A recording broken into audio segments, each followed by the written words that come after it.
أعوذ بالله من الشيطان الرجيم بسم الله الرحمن الرحيم قل يا عبادي الذين أسرفوا على أنفسهم لا تقنطوا من رحمة الله إن الله يغفر الذنوب جميعا صدق الله مولانا العظيم. بارگاہ رسالت میں آپ صلی اللہ علیہ وسلم میں درود پاک کا ہدیہ پیش کریں. اللهم صل على سيدنا ومولانا محمد معدن الجود والكرم وآله وأصحابه الكرام وابنه الكريم وبارك وسلم صلاة دائمة سرمدا أبدا. سب سے پہلے آپ تمامی حضرات کو نصف شعبان المعظم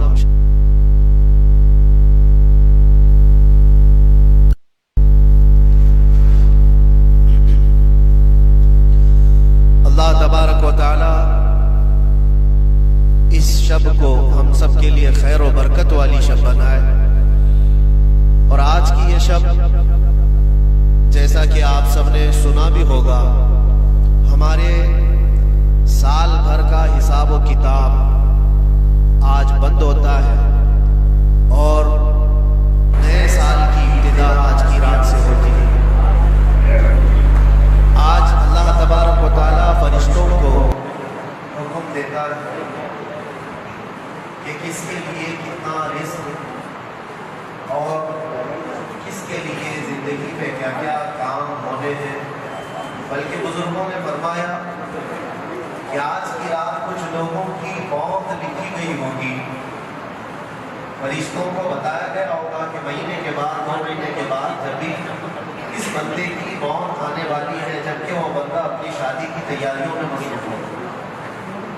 کچھ لوگ اپنے گھر بنانے میں مصروف ہوں گے لیکن ہم میں سے کسی کو خبر نہیں کہ آج کی رات ہمارے متعلق کیا فیصلہ ہوتا ہے. اسی لیے آج کی رات دعا کی رات ہے. اللہ تعالیٰ کی بارگاہ میں ہمیں آج نہایتی خشوع و خضوع ادب و احترام کے ساتھ اپنے آنے والے سال کے متعلق خیر و برکت کی دعا مانگنی چاہیے. خوش نصیب ہیں یہاں پر بیٹھے ہوئے وہ لوگ رات کے 12 بج رہے ہیں. ممبئی جیسے شہر میں نوجوانوں کی آج رات تو اکثر دیکھی جاتی ہے سیر سپاٹے میں گل کپاٹے میں گزر رہی ہوتی. بہت سارے لوگوں نے تو آج کی رات کو بائک رائڈنگ کی رات بنا لیا ہے. کتنے حادثے ہوئے کیا کیا چیزیں ہوتی ہیں لیکن قربان جاؤ رب ذوالجلال کی اس رحمت کاملہ پر ان ہزاروں اور لاکھوں میں سے اٹھا کر کے مولا نے تمہیں اپنے گھر میں بٹھایا. اور یہ حدیث پاک میں اللہ کے رسول صلی اللہ علیہ وسلم ارشاد فرماتے ہیں جب رب تبارک و تعالیٰ کسی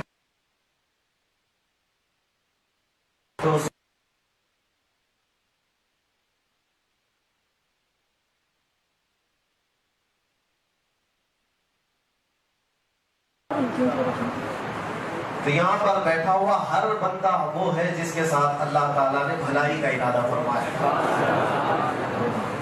اب یہ سوچ کر کے اٹھو کہ ہمارے بن مانگے اللہ تعالیٰ نے اپنے گھر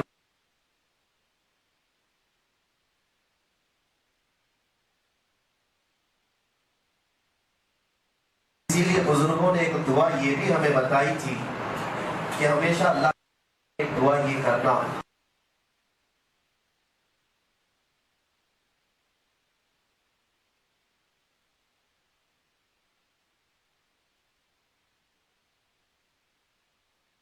السلام یہ تمنا کرتے تھے کہ کاش ہم آخری نبی محمد رسول اللہ صلی اللہ علیہ وسلم کی امت میں پیدا کیے جاتے جبکہ وہ نبی ہیں اور نبی ہو کر ان کی تمنا تھی کہ اس امت میں پیدا ہو. لیکن تم اللہ کی بارگاہ میں ہمیشہ یہ عرض کرنا کہ مولا میں نے تو مانگا نہیں تھا بن مانگے تو نے مجھے اپنے نبی کی امت میں پیدا کیا. ہم میں سے کس نے دعا کی؟ کون دعا کر کے اس امت میں آیا؟ کسی نے نہیں. یہ تو ہماری قسمتوں میں لکھا ہوا تھا, ہماری روحوں پر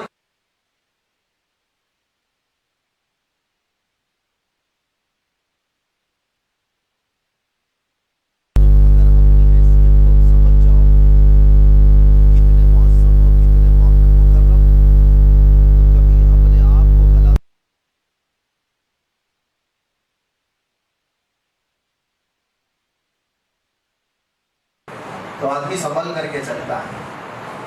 میں اکثر ایک مثال دیا کرتا ہوں، میں اگر اپنا پہنا ہوا یمامہ کسی کو دے دوں، کسی میرے عزیز شاگرد کو یا کسی ملنے والے محب کو، اور کہوں کہ اس کو سنبھال کر کے رکھنا، آپ مجھ سے بہت محبت کرتے ہیں، محبت کرنے والا اس امامے کو لے گا، اگر پہن لیا لے کر کے اس کی جو بھی عقیدت ہے، مجھے یہ بتاؤ جب تمہارے سر پر یہ امامہ ہو تو کیا شراب کی دکان کے پاس کھڑے رہو؟ کیا کسی سیر سپاٹے کی جگہ پر جہاں لوگ نکڑوں پر اپنی عیاشیاں کر رہے ہوتے وہاں کھڑے ہو جاؤ؟ تمہیں اپنے لباس کا وقار کا خیال آ جاتا ہے، میرے سر پر تو ایک معظم امامہ ہے، یہ کسی کا دیا ہوا امامہ ہے اور اس کی عزت ہے، اس کا وقار ہے۔ میرے عزیزوں، یہ تو میرا ایک کپڑے کا امامہ ہے، اور میری کیا حیثیت ہے؟ جب یہ امامہ تم رکھ کر کے کسی ایسی ویسی جگہ پر نہیں کھڑے ہونا چاہتے تو سوچو اللہ نے تمہارے سر پر امت محمدیہ کا تاج رکھا، تمہیں خیر امت کہہ کر کے پکارا قرآن میں اللہ نے، کنتم خیر امت اخرجت للناس، تم لوگوں میں خیر امت بنائے گئے، سب سے بہترین امت ہو، اس لیے کہ تم اچھائیوں کا حکم دیتے ہو اور برائیوں سے روکتے ہو اور اللہ کو بغیر دیکھے مانتے ہو۔ یہ تمہاری عظمت پر اللہ نے قرآن میں بیان فرمایا، اور فخر سے کہو کہ میں مسلمان۔ کیوں؟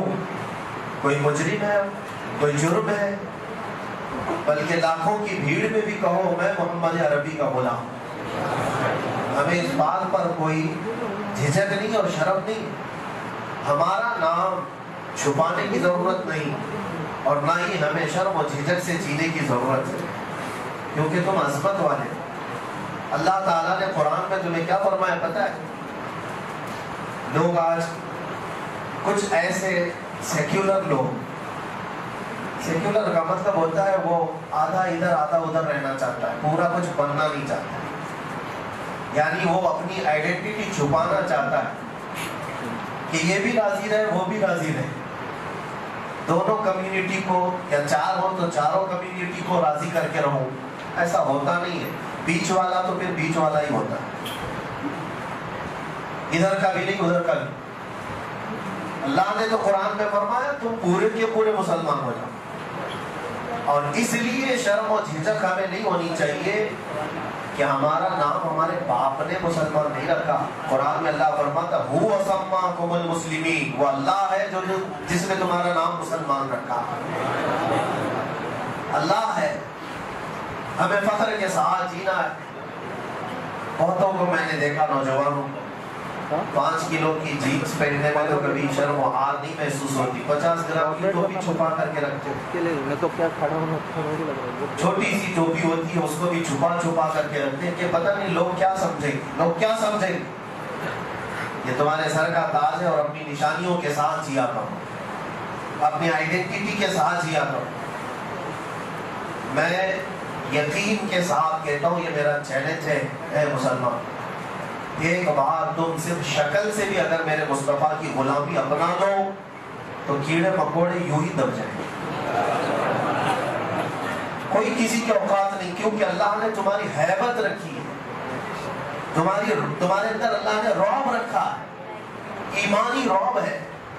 اللہ کے نبی صلی اللہ تعالیٰ علیہ وسلم ارشاد فرماتے ہیں رب تعالیٰ نے مجھے ایسا رعب عطا کیا ہے کہ 500 میل دور بھی میرا دشمن ہو تو اس کے دل میں اللہ میرا خوف ڈالتا ہے۔ اور یہ خاصہ رسول پاک صلی اللہ علیہ وسلم کا حضور کے صدقے میں ان کی امت کو بھی ملا ہے، ان کی امت کو بھی ملا ہے۔ اور ہم دیکھتے ہیں کبھی کبھار ہم کو احساس ہوتا ہے کہ فلاں کیا کر لیں گے، ان کے پاس اتنی طاقت، ان کے پاس اتنی طاقت، لیکن ہم کو خود نہیں پتا ہوتا ہے ہمارے پاس کیا طاقت ہے۔ ہمارے پاس ایمانی طاقت ہے، عشق رسول کی طاقت ہے، اس میں شرم و جھجک اور حیا کی ضرورت نہیں، علل اعلان فخر کے ساتھ رہنے کی ضرورت ہے۔ میرے عزیزوں، مجھے ایک بات یاد آتی ہے، حالانکہ لباس ہوتا ہے، میں سادہ لباس بھی پہنتا ہوں جب کوئی پہچانتا بھی نہیں، ہم سادے لباس میں بھی رہتے ہیں، لیکن جس وقت مجھے گجرات کے رشتہ داروں نے بہت بھیڑ بھاڑ میں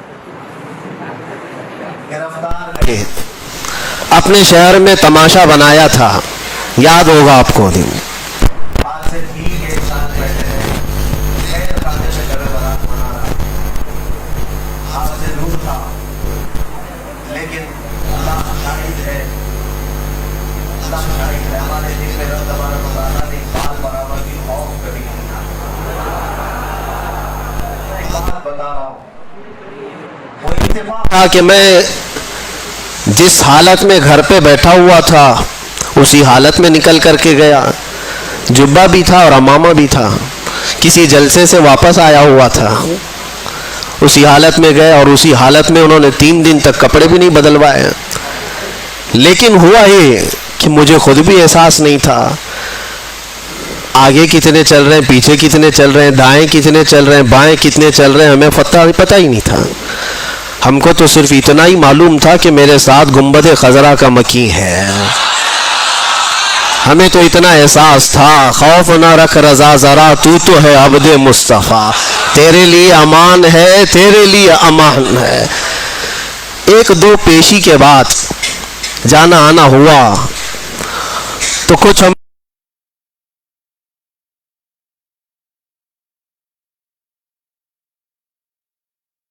آ کر کے کہا مفتی صاحب اس کورٹ میں بھی آپ گئے، اس کورٹ میں بھی گئے، اب تھوڑا سا ہمارے اوپر بڑے مسئلے آ رہے ہیں، آپ اپنی یہ پگڑی اتار دو، اپنا یہ صافہ اتار دو اور سادے لباس میں ہمارے ساتھ چلیے۔ میں نے کہا سارا مسئلہ تو اسی پگڑی کا ہے، یہ اتر جائے تو پھر کیا مسئلہ ہے؟ اسی سنت مصطفیٰ کے تحفظ اور بقا کے لیے تو ہم لڑتے رہتے ہیں، وہ ناموس مصطفیٰ کا ایک حصہ ہے، رسول پاک کے اخلاق، رسول پاک کی سنتیں یہ ناموس مصطفیٰ کا حصہ ہے، ہم اس کو بچاتے رہیں گے۔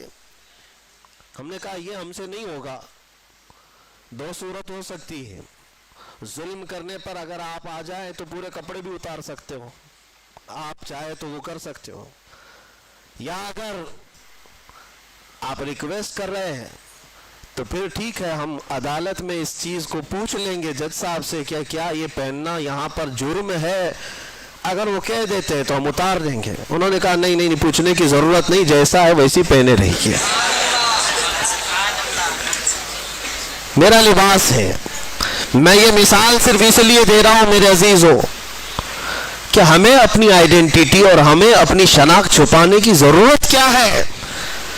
ارے شرم تو وہ کریں جو ننگے لوگ ہیں، شرم تو وہ کریں جو چھیترے پہن کر کے گھومتے ہیں، شرم اس کو کیا آئے جو اخلاق مصطفیٰ پر جا رہا ہو۔ میرے مصطفیٰ کریم صلی اللہ تعالیٰ علیہ وسلم جیسا اس دنیا میں نہ کوئی آیا ہے اور نہ آ سکتا ہے۔ اللہ کے نبی نے فرمایا بعثت لأتمم مکارم الاخلاق، میں تو اس لیے دنیا میں بھیجا گیا ہوں کہ تمہیں دنیا میں سب سے اعلیٰ اخلاق پر لے کر آؤں۔ اللہ کے نبی آئے کس لیے تھے؟ دنیا کو سب سے اعلیٰ اخلاق دینے کے لیے آئے، یہ امت سب سے اعلیٰ اخلاق پر آئے گی۔ بالکل اپنا منہ بند کر لیا اور سر جھکا کر میرے قریب آیا، میں اس کی حرکتیں دیکھنے لگا کہ یہ کیا کر رہا ہے، اور قریب سے قریب چلتے ہوئے آیا اور آ کر کے میرے تلوے چاٹنے لگا، میرے پاؤں چاٹنے لگا، اور اس کے بعد جیسے وفادار کتا دم ہلا کر اپنے مالک کی رہبری کرتا ہے یا اس کی خدمت کرتا ہے، دم ہلاتے ہلاتے مجھے اپنے پیچھے بلانے لگا۔ میں شیر کے پیچھے پیچھے چلتا رہا، یہ دیکھ رہا ہوں کہ پہلی بار ہے جنگل کا شیر ببر درندہ جو کسی انسان کے آگے چل رہا ہے اور اس کے پیچھے پیچھے یہ انسان چل رہا ہے۔ حضرت سفینہ کہتے میں تو راستہ گم اور بھٹکا ہوا جنگل میں تلاش کر رہا تھا اپنے راستے کو، اور یہ شیر اپنی دم ہلاتے ہوئے مجھے مدینے تک کا راستہ بتا کر گیا۔ ان کے جو ہم غلام تھے، خلق کے پیشوا رہے، پوری مخلوق کے پیشوا رہو گے۔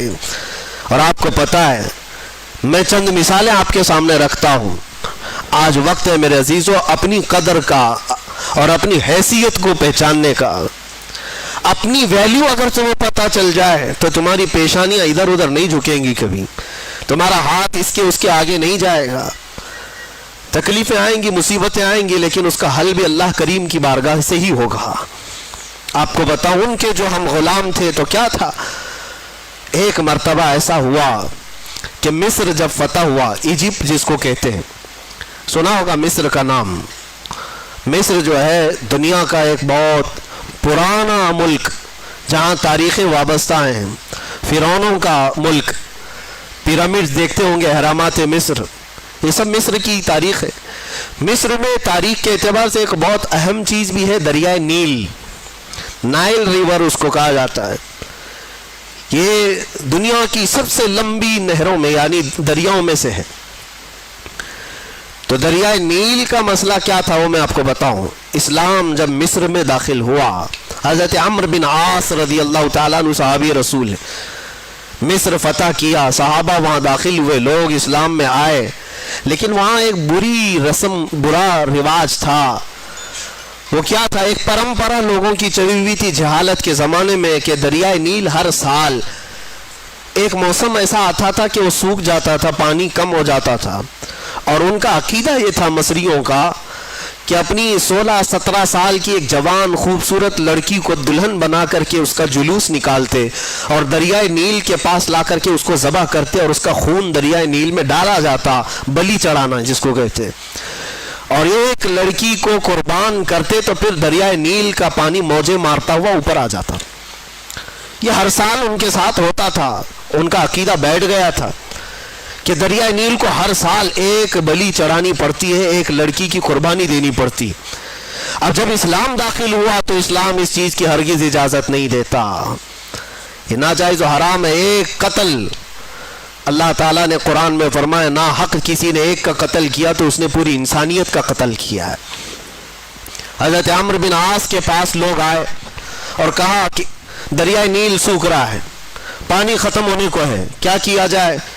آپ نے کہا تو اللہ کی مصلحت ہے، دریا سوکھے گا تو پانی بھی آ جائے گا۔ کہا نہیں، اس دریا کو ہر سال ایک جوان لڑکی کی قربانی دینی پڑتی ہے، تبھی وہ دریا پھر سے واپس پانی میں موجیں لاتا ہے۔ آپ نے کہا ایسے کیسے ہو سکتا ہے؟ کہا تاریخ ہے، سب یہی کہنے لگے، اور اس کے بعد پانی کی قلت ہوتی گئی تو حضرت عمرو بن عاص گھبرا گئے کہ وہ گورنر ہیں وہاں پر، اب نئے گورنر ہیں، انہیں پورا ملک سنبھالنا ہے، لوگ جب پانی کی شدید قلت کا احساس کریں گے تو پھر کیا ہوگا؟ تو حضرت عمرو بن عاص نے خط لکھا، کس کو؟ حضرت عمر ابن خطاب رضی اللہ تعالیٰ عنہ، امیر المومنین، غلام مصطفیٰ، نبی کریم صلی اللہ علیہ وسلم کے اس سچے جانشین کو خط لکھا جب ان کا دور تھا۔ کہا کہ یہاں ایک ایسا مسئلہ ہے، دریائے نیل سوکھ جاتا ہے اور ہر سال یہ لوگ ایک 16-17 سال کی جوان لڑکی کی قربانی دیتے، پھر پانی موجیں مارتا ہوا اوپر آ جاتا ہے۔ اب اس سال کیا کیا جائے؟ ہماری حکومت ہے، اسلام آیا ہے امن و امان کے ساتھ۔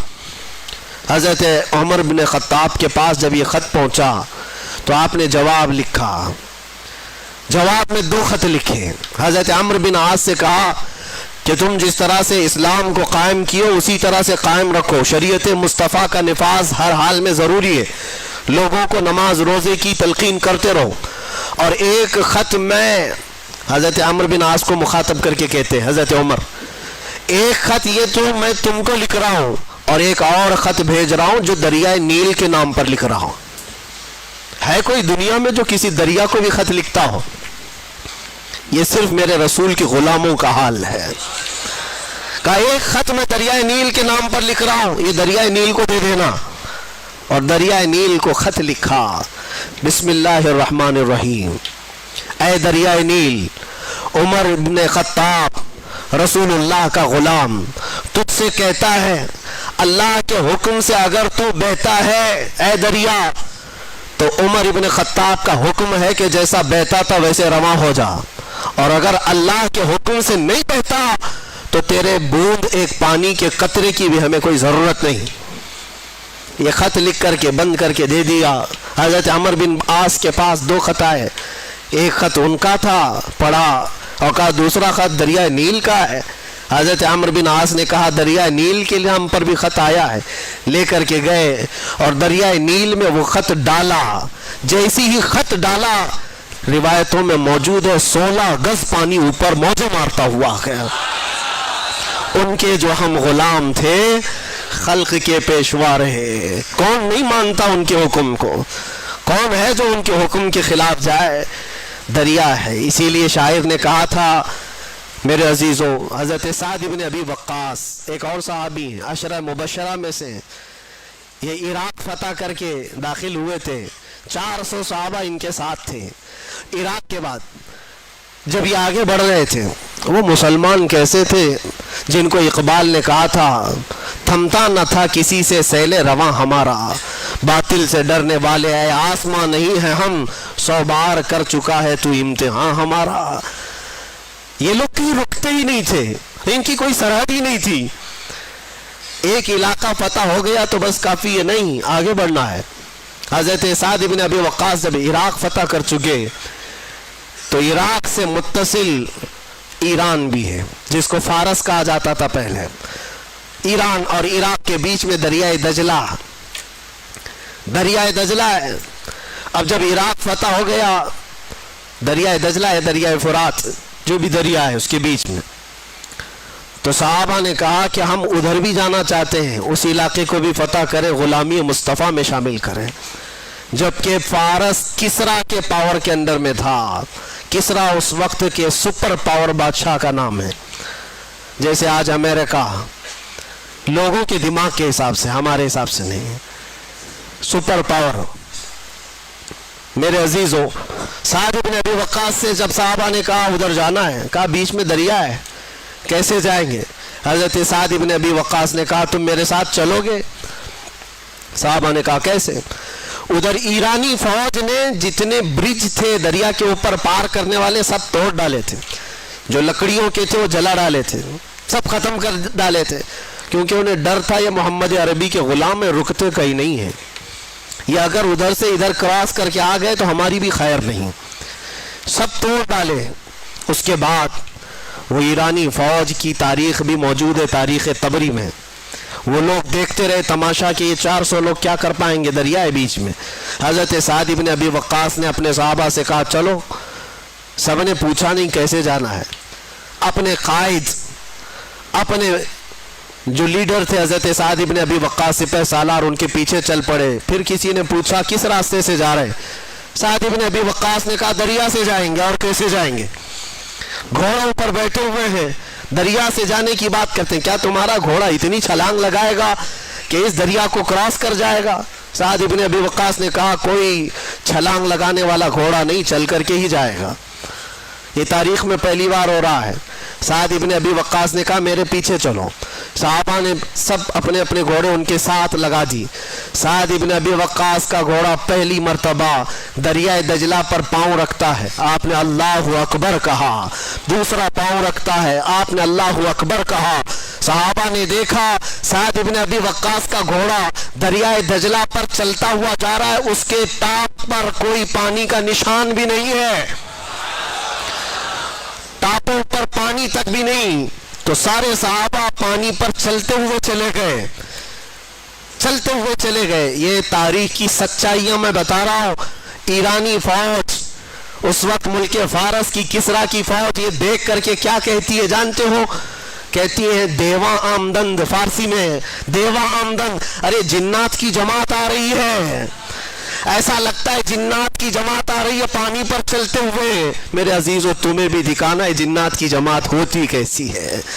وہ چل کر کے چلے گئے اور جب دریائے دجلہ کو عبور کر لیا، میرے عزیزو ان کی ہیبت سے ویسے تھرا گئے تھے کہ ملک فارس پورا پرچم اسلام میں آ گیا تھا، اسلام کا پرچم لہرانے لگا تھا۔ عزیزان گرامی وقار، اسی بات کو اقبال نے کہا تھا کہ یہ تھمتا نہ تھا کسی سے سیل رواں ہمارا، اور شاعر نے کیا کہا؟ دشت تو دشت ہے دریا بھی نہ چھوڑے ہم نے، بحر ظلمات میں دوڑا دیے گھوڑے ہم نے۔ یہی واقعات تھے، لیکن مجھے بتاؤ ایک دریائے نیل ہے حکم مان رہا ہے عمر ابن خطاب کا. ایک دریائے دجلہ ہے, حکم مان رہا ہے سعد ابن ابی وقاص کا. اس لیے نہیں کہ یہ لوگ جادوگر تھے, اس لیے نہیں کہ بہت پاورفل لوگ تھے, صرف اس لیے مان رہے ہیں یہ سارے لوگ حکم ان کے جو ہم غلام تھے, ان کے جو ہم غلام تھے, خلق کے پیشوا رہے. مان کر کے دیکھو, حضور پاک صلی اللہ تعالیٰ علیہ وسلم کی امت میں اللہ نے تمہیں پیدا کیا ہے, تمہاری عظمت بہت بلند ہے, تمہاری ویلیو کو تم پہچانو. ہاں ہمارے ساتھ چیلنجز ہیں, ہمارے ساتھ مقابلے ہوں گے, لیکن اللہ تبارک و تعالیٰ کی حمایت بھی ہوگی. میں آپ کو تحدیث نعمت کے طور پر کہتا ہوں, تحدیث نعمت کے طور پر, میں اپنی بڑائی کے لیے نہیں کہتا. آج اس لیے صرف اظہار کر رہا ہوں کہ میں یہی رات رہی ہوگی یا اس سے پہلی والی رات رہی ہوگی, مجھے اندر ایسا بند کر دیا گیا تھا کہ دن و رات بھی معلوم نہ پڑے. نمازوں کے وقت کا خیال اندازے پہ کرنا پڑ جائے. جس کو ایسی ہائی سیکیورٹی کہا جاتا ہے جہاں پرندہ بھی پر نہیں مارتا, وہ تو دنیا بھر کو معلوم ہے میرا جرم کیا تھا. ہمارا جرم صرف اتنا ہے, جرم اتنا ہی ہے کہ حق بولتا ہوں برملا, چاٹنا کسی کے تلوے ہے نہیں فطرت میری. میں آپ کو ایک بات بتا رہا ہوں, 4 یا 5 دن سے بھوک اور پیاس کی شدت تھی, ایک لقمہ بھی میں نے کھایا اور پیا نہیں تھا, اور موت کا انتظار کر رہا تھا, شاید موت آ جائے گی. لیکن جس جگہ پر میں لیٹا ہوا تھا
اور اتنی زیادہ اس کو میں بتا نہیں سکتا, جیسے لگا ہو کسی مردے کو کھانے کے لیے کوئی کیڑے لگ گئے ہوں.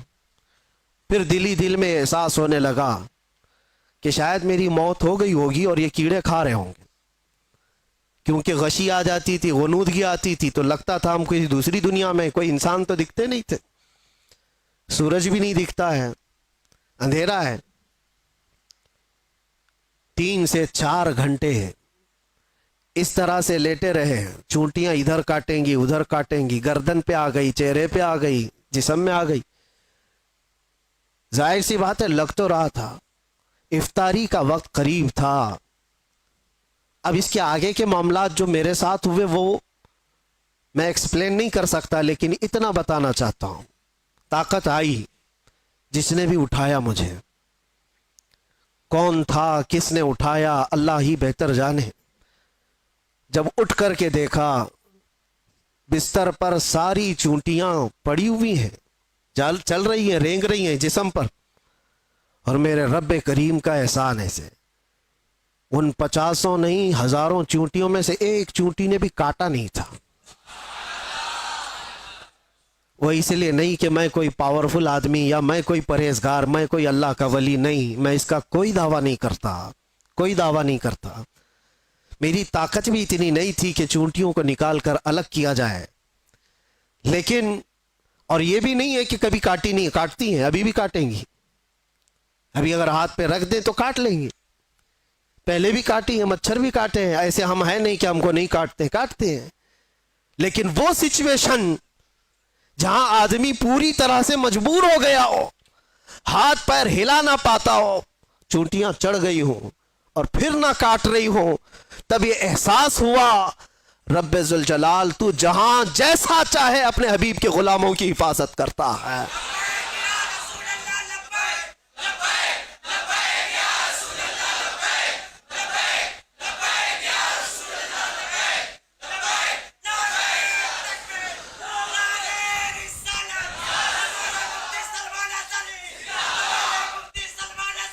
آپ کو مجھے وہ حدیث یاد آئی جب صحابہ اکرام رضوان اللہ تعالیٰ علیہ مجمعین کی ایک جماعت کو اللہ کے نبی صلی اللہ تعالیٰ علیہ وسلم نے تبلیغ کے لیے بھیجا تھا. 70 صحابہ اکرام میں جب وہ تبلیغ کے لیے گئے تھے, کفار و مشرکین نے دھوکے سے ان سارے صحابہ کو شہید کر ڈالا تھا, سارے صحابہ کو شہید کر دیا تھا, اور 3 بچ گئے تھے. 3 میں سے وہ صحابہ کو قید کر لیا تھا, اور قیدی ایسا بنایا تھا کہ 24 گھنٹے ان کی نگرانی پر بیٹھے رہتے تھے, زنجیروں سے باندھ کر کے صحابہ کو. اس کے بعد ہوا یہ کہ اس میں ایک صحابی حضرت زید بن دسنہ رضی اللہ تعالیٰ عنہ, ان کو ان ظالموں نے نہایت ہی بے دردی کے ساتھ ان کے ہاتھ کی انگلیاں, ان کے پیر کی انگلیاں, ان کے ہونٹ, ان کے کان, ان کے ناک سب کاٹ کر کے شہید کیا تھا. ایک غلام مصطفیٰ کو نہایت ہی دردناک انداز میں شہید کیا, اور اس کے بعد ان کی لاش کو لٹکا کر کے رکھا ایک کھمبے سے, اور پہرا لگا دیا کہ ان کی لاش کو کوئی لے کر کے نہ جا سکے, کوئی لے کر کے نہ جا سکے. 2 صحابہ تھے وہاں پر, زید بن دسنہ رضی اللہ تعالیٰ عنہ اور ایک دوسرے صحابی حضرت خباب بن الارت یا خبیب بن عدی رضی اللہ تعالیٰ, 2 میں سے کوئی ایک صحابی ہیں. اللہ کے نبی صلی اللہ علیہ وسلم مدینہ طیبہ میں بیٹھے ہیں. حضور پاک صلی اللہ علیہ وسلم نے فرمایا ظالموں نے میرے غلاموں کو شہید کیا ہے میرے غلاموں میں سے کوئی جو بچے ہوئے میرے ان صحابہ کی لاشوں کو لے کر کے آئے میرے پاس. 2 جری صحابہ تھے, حضرت طلحہ, حضرت زبیر رضی اللہ تعالیٰ عنہ. گھوڑا لے کر یہ 2 ہی لوگ نکلے تھے. تقریباً 500 کے قریب کفار جس کی پہرہ داری کر رہے ہیں, ان پہروں میں سے وہ صحابہ کی لاش کو لانے کے لیے صرف نبی کے 2 غلام نکلے تھے. انہوں نے کہا ہم لے کر کے آئیں گے. اور جب یہ 2 صحابہ نکل کر کے آئے تھے, رات میں بھی اور دن میں بھی پہرے داری میں بیٹھے ہوئے ہیں کفار و مشرکین 2 صحابہ کی لاشوں پر. اب سوچیے آپ, رات کے وقت یہ پہنچے تھے دونوں صحابہ, اور جیسے یہ قریب گئے تو دیکھا پورے تلوار سوتے ہوئے پہرا دے رہے ہیں. ان دونوں صحابہ نے اللہ کی بارگاہ میں عرض کیا کہ مولا, ہمارے پاس نہ تلوار کی طاقت, نہ بھالے اور نیزے کی طاقت, ہمارے پاس صرف ایمان کی طاقت ہے. ہم تجھ پر یقین رکھتے ہیں اور تیرے نبی پر ایمان رکھتے ہیں. تو اگر مدد نہیں کرے گا تو دنیا ہم سے کس طرح کا سلوک کرتی ہے. دیکھا یہ دونوں صحابہ دعا کر رہے تھے, وہ سارے کفار و مشرکین کو اونگ لگ گئی, نیند لگ گئی. ان کے بیچوں بیچ سے گئے اور ان صحابہ اکرام کی لاشوں کو اٹھایا. ایک صحابی کی لاش کو اٹھایا اور رکھا اور لے کر نکل پڑے. دوسرے وہاں پر موجود رہ گئے.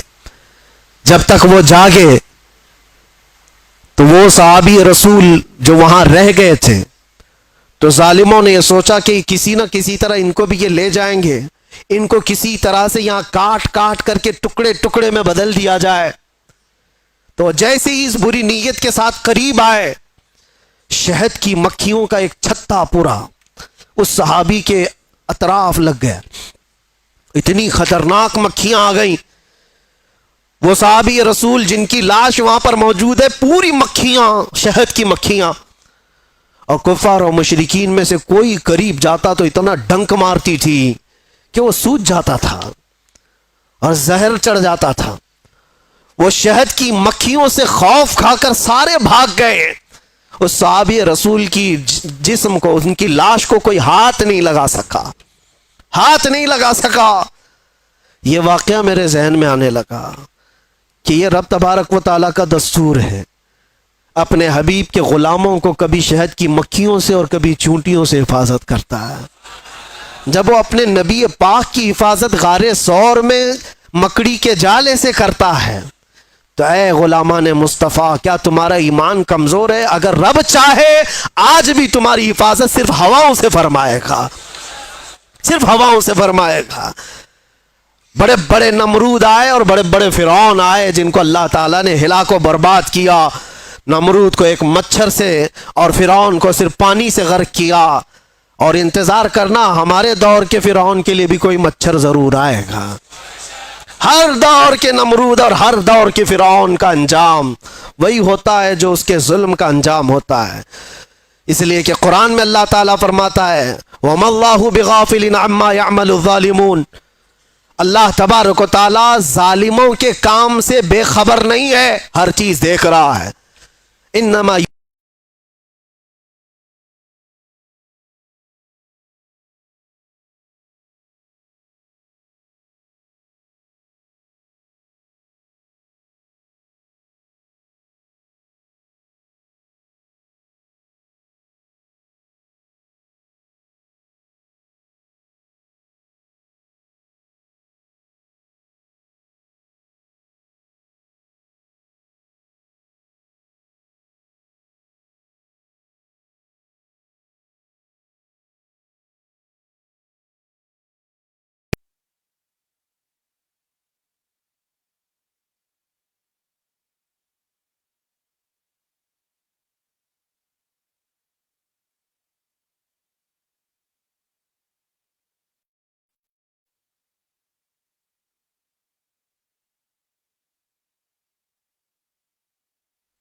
میرے عزیزو، صحابہ اکرام رضوان اللہ تعالی علیہ مجمعین جو حضور کے غلام ہی تو تھے، اور اس کے بعد انہوں نے پوری دنیا کو دکھایا ہے۔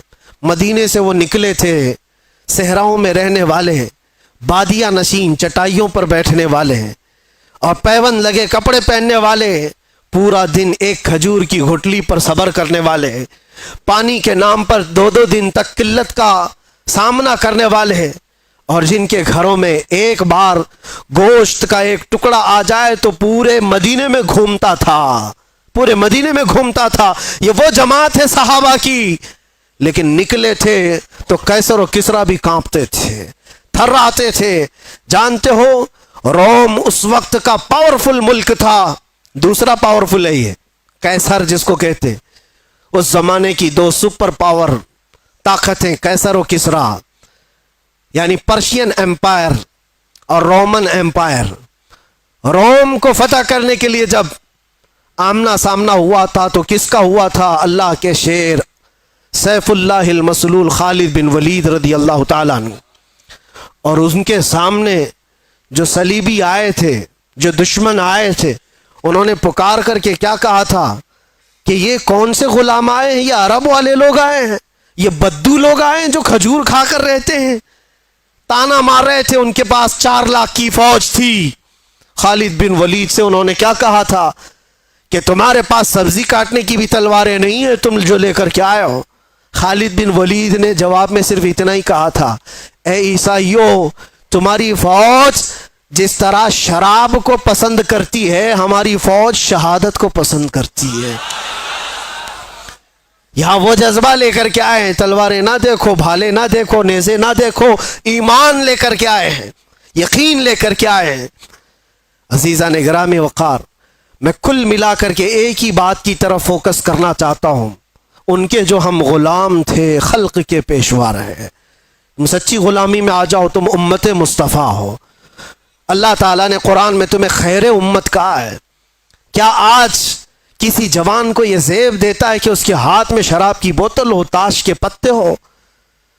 اس کی جوانی کیا اس کام کے لیے بنائی گئی ہے کہ وہ جوان لڑکیوں کی عزت کو تار تار کرتا رہے، صرف اپنی خواہشات کے لیے، اپنی نفسانی تکمیل کے لیے وہ عورتوں کے پیچھے رہے، لڑکیوں کے پیچھے بھاگتا رہے؟ نہیں نوجوان، تجھے اللہ تبارک و تعالیٰ نے محمد عربی کا شیر بنایا، ساری دنیا تیرے قدموں میں ہے، ساری طاقت اللہ تعالیٰ تیری طرف پھیر دے گا، شرط یہ ہے کہ تو حضور کی بات کر کے دیکھ۔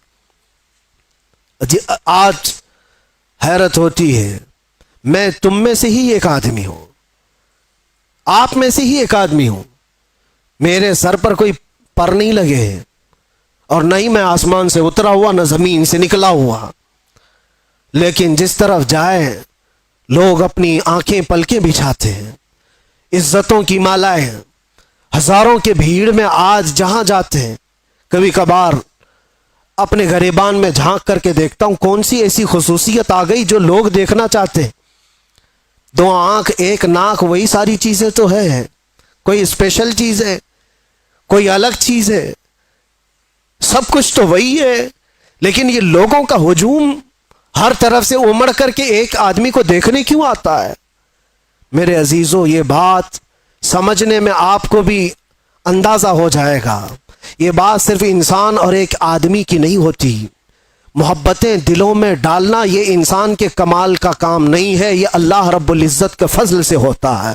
وہ جب چاہتا ہے تو پورے انسانوں کا دل ایک طرف پھیر دیتا ہے، اور کس کے لیے پھیرتا ہے؟ وہ دیکھو، ان کے جو ہم غلام تھے، خلق کے پیشوا رہے، ہمیں آج یہ احساس ہے، آج لوگ جو پلکیں بچھاتے ہیں یا عزت کرتے ہیں تو وہ اس لیے نہیں کرتے کہ تمہارا لباس اچھا ہے، یا تم بڑے خاندان کے ہو، یا تم کسی سیاسی پارٹی کے نیتا ہو، 4 پیسے ہمارے لیے بھی کام کر جاؤ گے، نہیں، دور دراز بیٹھے ہوئے لوگ۔ میرے عزیزو، میں آپ کو کیا بتاؤں، امریکہ میں رہنے والے کئی ایسے خاندان ہیں جن کو میں جانتا ہوں، ہم یہاں اندر موجود ہیں، وہ 3 مہینے سے اللہ کی بارگاہ میں نظر کے روزے رکھ رہے تھے، وہ عورتیں بھی، وہ بوڑھی خواتین بھی، وہ بچے بھی، جن کو ہم نے کبھی دیکھا نہیں، کبھی ملاقات نہیں کیا، 7 سمندر پار بیٹھ کر کے ایک فقیر، ایک نبی پاک کے غلام کے لیے اگر کوئی دعائیں کرتا ہے اور اپنے دل میں محبت محسوس کرتا ہے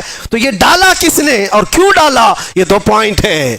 ڈالا ہے رب ذوالجلال نے، اور کیوں ڈالا؟ صرف اس لیے جب تک بکے نہ تھے تو کوئی پوچھتا نہ تھا، یا رسول اللہ تم نے خرید کر ہمیں انمول کر دیا۔ بات صرف اتنی ہے، ان کی بات کرو، ہر دل پہ ان کی بات کرو۔ حضور پاک صلی اللہ تعالی علیہ وسلم کی بات، آج میں ایک بات یہ بھی بتاؤں، عجیب بات ہے کہ میں آپ کو ایک تفریح قلب کے لیے بتا رہا ہوں، اکثر ایسا میرے ساتھ ہوتا رہتا ہے۔ میں ٹیکسی میں بیٹھا ہوا تھا، مکہ مکرمہ کی بات ہے، باہر کہیں جا رہے تھے، جو بیٹھا ہوا آدمی تھا، میں تو نارمل لباس میں، اکثر سادے لباس میں، تو انہوں نے پوچھا چلاتے چلاتے، کہا کہ بھائی صاحب آپ کی شکل مفتی سلمان اظہری سے ملتی جلتی ہے۔ میں نے کہا کون ہے وہ؟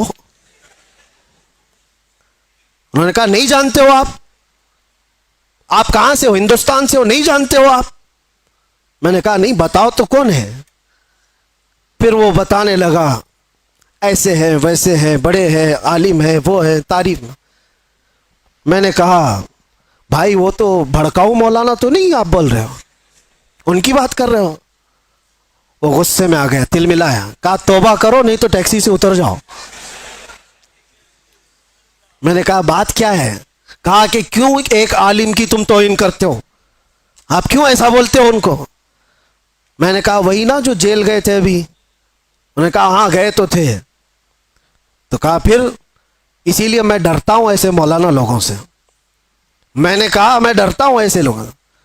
تو بیچارہ ٹیکسی سائیڈ میں لگا دیا اور کہا تم اتر جاؤ بھائی، میں ایسے آدمی کو نہیں بٹھاتا، میں نہیں بٹھاتا، آپ ادھر جاؤ، آپ توہین کرتے ہو علماء کی۔ میں نے کہا چلو معاف کرو، یہ ٹاپک چھوڑ دو، دوسری بات کرو۔ پھر وہ یوٹیوب کھول کر کے دکھانے لگا، یہ دیکھو، یہ سنو، حق بات کہا ہے، ظالموں نے پکڑا ہے، فلاں فلاں ساری چیزیں بیان، خاموشی سے سنتے رہے۔ میں یہ بات کیوں کہہ رہا ہوں آپ کو؟ کوئی لطیفہ نہیں ہے، مجھے ریئلائز ہوا، احساس ہوا۔ بعد میں اترنے سے پہلے اس نے کہا کہ بھائی ایک بات میں آپ کو بتاتا ہوں، یہ مولانا کی تقریر میں سنتا ہوں، میں ہوں اہل حدیث جماعت سے، لیکن یہ مولانا بریلوی مکتب فکر سے ہے، لیکن بات کرتا ہے محمد الرسول اللہ کی۔ اور یہاں آ کر کے ہم کچھ نہیں دیکھتے, ہم تو اپنی جان بھی قربان کرتے ہیں. ہم اتر آئے, اس دن یہ احساس ہوا اس نام پر اللہ نے اتنی طاقت رکھی ہے, ہر انسان نام محمد پر جمع ہوتا ہے, ہر مسلمان آ جاتا ہے. عزیزان گرامی وقار, وہ ایک نقطہ ایسا ہے ناموس رسالت کا جہاں پر لوگوں کے جذبات ہیں, لوگوں کی عقیدتیں ہیں. مجھے آج اس ٹاپک پر بات نہیں کرنا ہے کہ کون کس مکتبہ فکر سے اور کیا تھا, لیکن ہم نے یہ محسوس کیا ہے دنیا کے چپے چپے اور کونے کونے سے اگر لوگوں کے دلوں میں ہمارے لیے کوئی جذبہ موجود ہے تو وہ ہماری زبان کا کمال نہیں, یہ نسبت مصطفیٰ کا کمال ہے, رسول کریم صلی اللہ تعالی علیہ وسلم کے قدموں کا کمال ہے. اسی لیے عمر ابن خطاب رضی اللہ تعالیٰ عنہ نے سچ کہا تھا. جانتے ہو جب بیت المقدس فتح ہو گیا تھا, حضرت عمر فاروق رضی اللہ تعالیٰ عنہ بیت المقدس جا رہے تھے, وہاں لوگ انہیں پہچانتے بھی نہیں تھے. ابو عبیدہ بن جراح ایک صحابی وہاں پہلے سے موجود تھے, وہاں کے عیسائیوں یہودیوں سب کو بتایا تھا کہ امیر المومنین آ رہے ہیں مدینے سے, امیر المومنین آ رہے ہیں مدینے سے. سب لوگ دیکھنے کے لیے باہر کھڑے ہو گئے تھے, لیکن امیر المومنین کس شان سے آ رہے ہیں؟ وہ اپنے ایک غلام کو لے کر اپنے گھوڑے کے ساتھ جا رہے ہیں. کیا کمال کی عدالت ہے عمر فاروق کی, اپنے غلام سے مدینے سے ہی طے کر کے چل رہے ہیں. 1 میل میں گھوڑے پر بیٹھوں گا تو چلے گا, اور 1 میل تو بیٹھے گا اور میں چلوں گا. پورا سفر آقا اور غلام ایسے چلتے رہے. کبھی حضرت عمر رسی پکڑ کر چلتے, کبھی وہ غلام رسی پکڑ کر چلتا تھا. اور اتفاق ایسا کہ بیت المقدس جب قریب آیا, لوگ وہاں استقبال کے لیے کھڑے ہیں اور گھوڑے پر بیٹھنے کی باری غلام کی تھی. غلام نے کہا کہ حضور اب تو میں اتر کر چلتا ہوں, آپ بیٹھے. کہا نہیں, عدل تو عدل ہے, انصاف, تیری باری ہے تو بیٹھے گا, میں رسی پکڑ کر چلوں گا. رسی پکڑ کر چل رہے ہیں اور لوگوں میں ایک نعرہ لگا کہ امیر المومنین آ گئے. سب دوڑ کر کے اس گھوڑے کی طرف جا رہے ہیں جو گھوڑے پر سوار آ رہا ہے. ابو عبیدہ بن جراح جو صحابی موجود تھے پکار کر کہا, اے لوگوں, سواری پر بیٹھا ہوا وہ نہیں ہے امیر المومنین, رسی پکڑ کر جو آ رہا ہے وہ ہے امیر المومنین.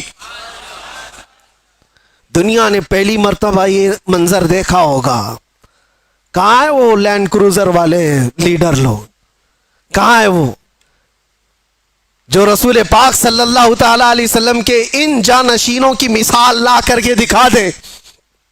اسی لیے ہمارے ہندوستان میں ہی آپ کو میں کیا بتاؤں, مثال کے طور پر موہن داس کرم چند گاندھی جی, گاندھی کے یہ الفاظ ہیں, کہا کہ میں نے تاریخ پڑھا ہے, اگر لوگوں کو سیاست کرنے کے لیے, حکومت کرنے کے لیے میں کوئی مثال دے سکتا ہوں تو وہ ابو بکر اور عمر کی دے سکتا ہوں. لوگوں نے اس چیز کو ایکسپٹ کیا ہے, احساس کیا ہے. انہوں نے جو دنیا کے سامنے منظر پیش کیے تھے وہ رسول اللہ کے غلاموں نے. سنو, حضرت عمر فاروق رضی اللہ تعالیٰ عنہ نے جو بات کہی تھی اس کو میں سمیٹ رہا ہوں. لوگ جب آپ کو پکار کر امیر المومنین کہتے ہوئے قریب آئے تو آپ رو پڑے. یہ وہ وقت تھا حضرت عمر کا جب پورا عرب جو آج ہے, سعودی عرب جس کو کہتے ہیں, یہ عرب تھا, صرف عرب تھا, سعودی بعد میں بنا ہے. حجاز اور نجد دو علاقے تھے اور دونوں ملا کر کے عرب تھا. پھر یمن, پھر عراق, پھر ملک شام, اور پھر فلسطین, پھر مصر.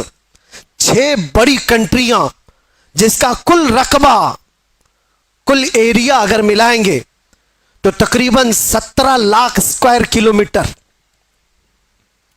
اور بعض میں ہے کہ 36 لاکھ اسکوائر کلومیٹر. حضرت عمر فاروق رضی اللہ تعالیٰ عنہ کا دور خلافت اتنا پھیلا ہوا تھا, اتنا پھیلا ہوا تھا, اتنی دور تک اسلام کا پرچم لہرا رہا تھا. اس وقت جب حضرت عمر فاروق بیت المقدس کے قریب آئے اور لوگوں نے آپ کو سراہنا شروع کیا امیر المومنین کہہ کر, آپ رو پڑے, اور اس کے بعد ایک تاریخی جملہ انہوں نے کہا تھا جو ہم سب کا بھی ہونا چاہیے، ہم سب کے لیے۔ آج میرا ٹاپک یہی ہے۔ حضرت عمر کھڑے ہو کر کے کہتے ہیں لوگوں سے، اے لوگوں سنو، آج تم میرے نام کے نعرے لگا رہے ہو، میں اپنی حیثیت بتاتا ہوں، میری حقیقت بتاتا ہوں۔ میرا نام عمر ہے، میرے باپ کا نام خطاب ہے، میں خطاب کا بیٹا عمر ہوں۔ بچپن میں مجھ سے 2 بکریاں نہیں سنبھالی جاتی تھی، میرے باپ مجھے بکریاں چرانے کے لیے بھیجتے تھے تو بکریاں ادھر سے ادھر ہو جاتی، اور جب بکریاں مجھ سے نہیں سنبھلتی تو روز میں اپنے باپ کے گھوسے کھاتا تھا، روز مجھے مار پڑتی تھی میرے باپ سے، بکریاں مجھ سے نہیں سنبھلتی تھی۔ اور آج تم دیکھ رہے ہو 36 لاکھ اسکوائر کلومیٹر کا پورا رقبہ عمر تنہا اس کی نگرانی کرتا ہے، اور ایسی نگرانی مدینے میں بیٹھے ہوئے عمر فاروق ہیں۔ ملک شام کا ایک واقعہ میں آپ کو بتا رہا ہوں۔ ملک شام مدینے سے ہزاروں کلومیٹر دور، ملک شام میں بیٹھی ہوئی ایک خاتون رات کو اپنی بیٹی سے کہتی ہے دودھ میں پانی ملا کر کے بیچو تو تھوڑا زیادہ ہو جائے گا۔ بیٹی کہتی ہے اماں عمر ابن خطاب کا دور ہے۔ کہاں ہے؟ مدینے میں بیٹھے ہوئے، اور لوگوں کے اندر عدل اور انصاف کرنے کی چاہ ہزاروں میل دور پر بھی ہے۔ تو حضرت عمر اس دن اعلان کرتے ہیں، آج جو بچپن میں 2 بکریوں کو نہیں سنبھال سکتا تھا، 36 لاکھ اسکوائر کلومیٹر کو تنہا چلاتا ہے، وہ اس لیے نہیں کہ خطاب کا بیٹا عمر ہے، اس لیے چلاتا ہے کہ محمد الرسول اللہ کا غلام عمر ہے۔ ان کے جو ہم غلام تھے، خلق کے پیشوا رہے۔ کل ملا کر کے ایک ہی نقطہ ہے، ہمیں کرنی ہے شہنشاہ بطحا کی رضا جوئی، وہ اپنے ہو گئے تو رحمت پروردگار اپنی۔ اگر حضور ہمارے ہو گئے تو پھر بچا کیا ہے؟ اسی لیے صحابہ کیا کہتے تھے پتہ ہے؟ سارے زخم کھاتے تھے، مصیبتیں اٹھاتے تھے، اور پھر مسکرا کر کے حضور سے یہ کہتے تھے، ہر ستم ہر مصیبت گوارا ہے، یا رسول اللہ ایک بار تم کہہ دو کہ تو ہمارا ہے۔ تجھ سے تجھی کو مانگ کر مانگ لی ساری کائنات۔ صحابہ کرام بھی بڑے عقل کے ساتھ، بڑے عشق کے ساتھ مانگتے تھے۔ حضور پاک صلی اللہ تعالیٰ علیہ وسلم جب کسی صحابی سے کہتے کچھ چاہیے، کچھ مانگنا ہے، تو ان کا سلیقہ بھی تو دیکھو میرے عزیزوں۔ تمہیں اگر آپشن دے دیا جائے تو جلدی سے کیا مانگو؟ ہر ایک کے اپنے مسئلے ہیں، ہر ایک کے مسئلے ہیں۔ جو جس مسئلے میں الجھا ہوا ہے وہی مانگ لے گا۔ ارے نوکری نہیں لگتی، 2 سال سے بھٹک رہا ہوں، نوکری مل جائے۔ کسی کو چھوکری نہیں ملتی، وہ مانگ رہا ہے، یا جو چاہیے وہ نہیں ملتی، وہ مانگ رہا ہے۔ اسی میں ساری دنیا تمہاری، سارے عقل اسی کے اندر، دنیا مانگنے کے لیے، اور 4 دن کی عیاشی، اس کے بعد پھر پرانی ہو جاتی ہے۔ جس چیز کی بیس دنیاوی محبت پر ہوتی ہے، یاد رکھنا وہ بہت جلدی پرانی ہوتی، اس سے محبت بھی قائم نہیں رہ پاتی۔ اور جس چیز کی ابتدا اللہ کی رضا پر ہوتی ہے، وہ دنیا میں بھی سلامت رہتی ہے، آخرت میں بھی سلامت رہتی، وہ اللہ محفوظ رکھتا ہے۔ اور صحابہ کیا مانگتے تھے؟ ایک صحابی رات کو حضور صلی اللہ علیہ وسلم کی بارگاہ میں تہجد کے وقت وضو کرا رہے ہیں۔ حضور نے خوش ہو کر کے پوچھا کہ کچھ مانگنا ہے تمہیں، کچھ چاہیے؟ آپ سوچو، مالک جنت جب یہ پوچھ رہا ہو کچھ چاہیے تمہیں، کچھ مانگنا ہے، صحابی رسول نے کیا کہا؟ یا رسول اللہ اتنا چاہتا ہوں کہ جنت میں آپ کا ہم نشین بن جاؤ، آپ چاہیے بس، آپ کا ساتھ آپ ہوں بس میرے لیے۔ حضور نے فرمایا وضو کرتے ہوئے، اب غیر ذالک، اس کے علاوہ بھی کچھ اور چاہیے؟ یہ کون کہتا ہے جو پہلا دے چکا ہو تبھی دوسرا پوچھتا ہے؟ مرشد گرامی حضور تاج الشریعہ رحمت اللہ علیہ نے اسی لیے فرمایا، نبی مختار کل ہیں، جسے جو چاہے بھری جنت ہبا کر دیں۔ نبی مختار کل ہیں، جسے جو چاہے عطا کر۔ ارے وہ رسول پاک صلی اللہ تعالیٰ علیہ وسلم کی بارگاہ میں سچ کہا ہے میرے مرشد نے، وہ دم میں جو چاہے جسے چاہے فرما روا کر دے۔ حضور پاک صلی اللہ تعالیٰ علیہ وسلم کی بارگاہ کے متعلق یہ کہا، سنو، حضور نے دوسری بار کہا کچھ اور چاہیے. اس صحابی نے اب یہ سوچنا تھا کہ ایک چیز تو مانگا اور حضور نے دیا ہوگا، اب دوسرا بھی کچھ مانگ لوں، دوسرا کچھ اور، ماں باپ، رشتہ دار، بیوی، بچے، ان کے لیے بھی کچھ مانگ لوں. نہیں، وہ صحابی ہیں. انہوں نے کہا یا رسول اللہ دوسری بار آپ آپشن دے رہے، پھر میں یہ چاہتا ہوں کہ جنت میں آپ کا ساتھ چاہیے. حضور نے فرمایا اب غیر ذالک، اس کے علاوہ اور بھی کچھ چاہیے؟ یہاں دینے پر وہ نبی مختار اپنی جھولیاں پھیلائے ہوئے ہیں، لب واہ ہیں، آنکھیں ہیں بند، پھیلی ہیں جھولیاں، کتنے مزے کی بھیک تیرے پاک در کی ہے. مانگیں گے مانگے جائیں گے، منہ مانگی پائیں گے، سرکار میں نہ لا ہے نہ حاجت اگر کی ہے. شعر سمجھ میں آیا؟ یہ اعلیٰ حضرت کا شعر ہے. مانگیں گے مانگے جائیں گے، منہ مانگی پائیں گے، جتنا مانگو گے سب پاؤ گے. سرکار میں نہ لا ہے نہ حاجت اگر کی ہے. اس کا مطلب کیا ہے؟ لا کا مطلب عربی میں نہیں، نہیں، میں نہیں دوں گا، اس کو کیا کہتے ہیں؟ لا. لا حضور کی عادت ہے ہی نہیں لا کہنا. کبھی حضور لا نہیں کہتے، نہیں دوں گا، یہ نہیں دوں گا. اور اگر اعلیٰ حضرت بھی کیسے عشق رکھتے تھے.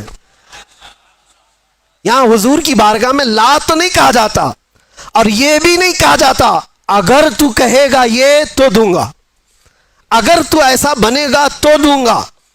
حضور اگر پہ دیتے ہی نہیں. وہاں جو آیا جس طرح مانگا بھر بھر جھولی دے دی گئی. میرے کریم سے گر قطرہ کسی نے مانگا، دریا بہا دیے ہیں، دربے بہا دیے ہیں. مانگیں گے مانگے جائیں گے، منہ مانگی پائیں گے. سرکار میں نہ لا ہے نہ حاجت اگر کی ہے. اب سوچو، وہ صحابی کو تیسرا آپشن ملا ہے، اب بھی تو کچھ اور مانگ سکتے تھے. تیسری بار اس صحابی نے کہا یا رسول اللہ مرافقتک فی الجنہ، جنت میں آپ کا ساتھ چاہیے. کیونکہ وہ صحابی جانتے ہیں تجھ سے تجھی کو مانگ کر مانگ لی ساری کائنات. اگر حضور کو مانگ لیا ہے، حضور کا ساتھ مانگ لیا تو ساری چیزیں تو اللہ یوں ہی دے دے گا، صدقے میں سب آ جائیں گی. یہ مانگنا وہ مانگنا فلاں مانگنا کیا ضرورت ہے؟ نبی جب کسی کا ہو جائے تو پھر کائنات اس کی ہے. نبی مختار کل ہے. صحابہ نے یہ سلیقہ دکھایا ہمیں، وہ حضور کا ساتھ مانگتے تھے. اسی لیے تو حضرت عمر بھی کس بات پر فخر کرتے تھے پتہ ہے؟ نبی پاک صلی اللہ علیہ وسلم نے ایک مجلس میں قبر کے حالات سنائے کہ جب کسی کو دفن کر کے چلے جاتے تو دو فرشتے آتے، منکر نکیر، نیلی آنکھوں والے، کالے چہرے والے، جھنجھوڑ کر سوال کرتے تیرا رب کون ہے، تیرا دین کیا ہے، اور حضور کو دکھا کر پوچھتے ان کے بارے میں کیا کہتا تھا. تو وہ بہت سخت وقت ہوگا. منکر نکیر جب سوال کر رہے ہوں گے، بہت سارے تو ٹائیں ٹائیں فش ہو جائیں گے. ہاں یہ بات یاد رکھو، سوالات آج سب کو پتہ ہے، قبر میں جانے کے بعد بھول بھی جائیں گے. وہی یاد رکھے گا جس پر میرے مولا کا فضل ہوگا. ہاں میں ہمیشہ یہ بات کہتا ہوں، اپوزیشن والے بھول جاؤ گے. ہاں دو چیزوں میں تو بول سکتے ہو، دو چیزوں میں تو بول سکتے ہو. تمہارا رب کون ہے؟ اللہ. وہ بھی بولیں گے، ہم بھی بولیں گے. تمہارا دین کیا ہے؟ فخر سے بولیں گے میرا دین اسلام ہے. جب حضور کو دکھا کر پوچھیں گے، اور فرشتے بھی سوال کا دیکھو وہاں پر ایک دم ٹائپ ہی بدل گیا ہے، انداز بدل گیا ہے. دو سوالوں میں تو فرشتے پوچھ رہے ہیں تیرا رب کون ہے، کون تھا نہیں پوچھا. کیا پوچھا؟ کون ہے، تو کہتے ہیں میرا رب اللہ ہے. پھر دوسرا بھی فرشتوں نے یہی پوچھا تیرا دین کیا تھا، نہیں تیرا دین کیا تھا نہیں پوچھا، تیرا دین کیا ہے، تو بولتا ہے میرا دین اسلام ہے. لیکن تیسرے پہ آ کر فرشتے بدل دیتے ہیں. ما کنت تقول فی حق هذا الرجل، حضور کو دکھا کر پوچھتے ہیں یہ کون ہے، نہیں ان کے بارے میں کیا کہتا تھا. بدل گیا سوال. اگر فرشتے وہاں بھی یہ پوچھتے یہ کون ہے تو سب بولتے اب تو دیکھنا ہے کیا یہاں پر کوئی مجال ہے کہ انکار کرے، اب تو پھنسا ہے، بولے گا ہر کوئی بولے گا. لیکن فرشتے وہ نہیں پوچھ رہے یہ کون ہے، بلکہ یہ پوچھتے ہیں ان کے بارے میں کیا کہتا تھا. یہی کہے گا کہ ان کو پیٹ پیچھے کا علم نہیں تھا؟ یہی کہے گا جو آج چیمی گوئیاں کرتا رہتا ہے دلیلیں کہاں ہیں، وہ کہاں ہیں، یہ کہاں ہے؟ میرے عزیزوں اسی لیے دامن تھام لو اعلی حضرت کا. قبر کے سوالات بھی پکے تمہاری گٹھی میں پلا کر کے گیا بریلی کا عاشق. جب فرشتے یہ پوچھیں گے کیا